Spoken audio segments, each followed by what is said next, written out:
DW's Carolina Chamoy talked to General Wesley Clark, NATO's former Supreme Allied Commander in Europe. He says Western countries need to admit it's them and not only Ukraine who's at war with Russia.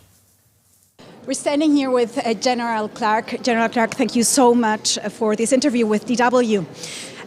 Tell us, you have witnessed so many conflicts during the past years. Where do you see Ukraine now? What do they need strategically? Well, they need more material, starting with artillery ammunition. But they also need time. They need training. They need to build their forces, develop their leadership. They need the support of the West politically, economically, militarily. They, of course, also need F-16 and also Taurus, the German Taurus, do they? They certainly need long-range weapons. They need air superiority, not a dozen F-16s.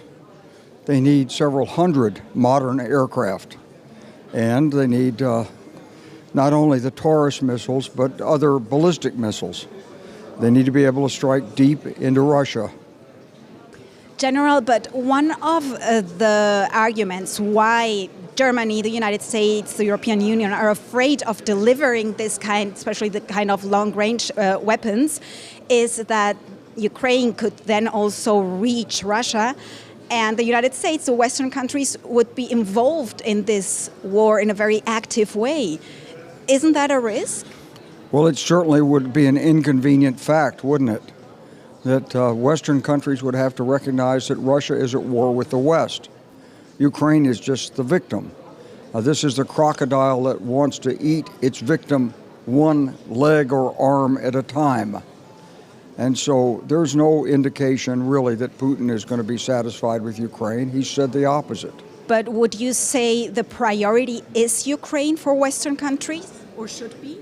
Well, I think if you compare the theaters of conflict right now, I think there are three theaters of struggle.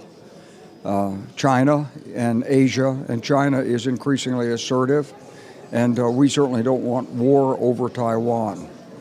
The Middle East, where there's active war going on, and Iran is on the verge of getting nuclear weapons that will change everything in the region. And then there's Europe, where Ukraine is holding the wall against Russian aggression, which threatens to move beyond Ukraine into Poland, the Baltic states, and no telling where else.